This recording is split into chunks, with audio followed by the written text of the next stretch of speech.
कांड आपको बहुत अच्छे से याद होगा। कुछ लोग अब भी इसे सुन के डर और सहम से जाते हैं। नोएडा के निठारी गांव में साल 2006 में हुई एक वारदात ने पूरे देश को हिलाकर रख दिया। मोनेंद्र सिंह पंडेर और सुरेंद्र कोहली की वजह से नोएडा का छोटा सा गांव निठारी देश भर में जाना पहचाने लगा।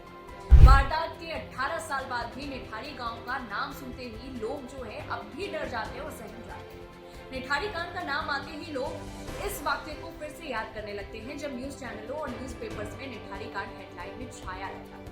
और आज इस कांड की चर्चा एक बार फिर से हो रही है क्योंकि सेक्टर 36 इसी हत्याकांड की यादों को ताजा करती नजर आ रही है। हालांकि फिल्म के मेकर्स इसे सिर्फ कई सच्ची घटनाओं से प्रेरित बता रहे, पर असल में ये जो निठारी केस की ही तमाम परतें खुलती नजर आ रही है। विक्रांत मैसी की फिल्म सेक्टर 36 आज यानी आपको बता दें कि ये जो है 13 सितंबर को रिलीज हो चुकी है नेटफ्लिक्स पर। लेकिन इससे पहले ये जानते हैं कि आखिर साल 2006 में निठारी में ऐसा क्या कुछ हुआ था जो आज भी लोगों की जहन से बाहर निकल ही नहीं पा रहा।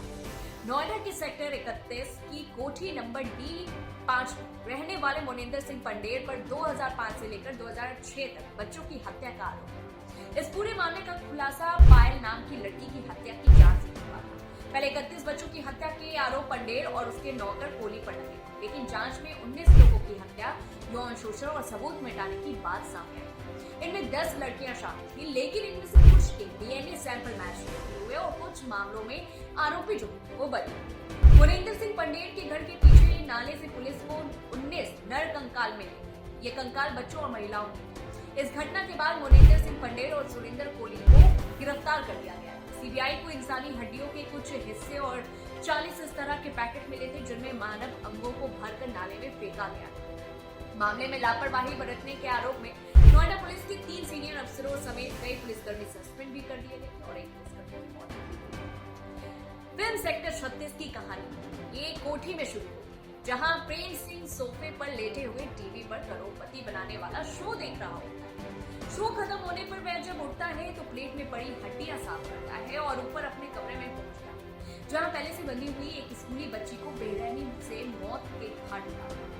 ये पहला ही सीन आपके रोंगटे खड़ा कर देगा। और फिल्म में आगे पता लगता है कि कोठी के पास की बस्ती से लगातार बच्चे गायब हो रहे हैं। बच्चों के पेरेंट्स थाना प्रभारी इंस्पेक्टर रामचरण पांडे जो कि दीपक दोरबियाल के पास लगातार शिकायत दर्ज कराने आ रहे हैं, पर पांडे जी को लगता है कि इस गरीब बस्ती के बच्चे गायब नहीं हो रहे बल्कि खुद ही भाग रहे हैं या इन्हें कहीं ना कहीं बेचा जा रहा है। इसके बाद एक शाम थाना प्रभारी इंस्पेक्टर रामचरण पांडे की बेटी अगवा होने के कगार पर आ जाती है। तब रामचरण पांडे का जमीर लगता है और इस हत्याकांड को लेकर वह एक के बाद कई चौंकाने वाले खुलासे करते हैं। अब चलिए आपको सेक्टर 36 मूवी का रिव्यू दे देते हैं।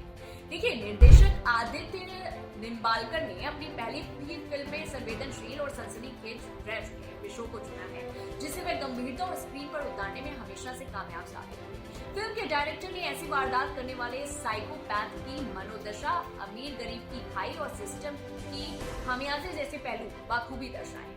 फिल्म में बहुत ही बातों को बड़ी ही बारीकी से दिखाया गया है, जैसे कि अमीर बिजनेसमैन ने बेटे को 2 दिन में खोज निकालने वाली पुलिस गरीब बच्चों की गुमशुदगी को लेकर 2 साल तक कुछ नहीं करती, और ये सही।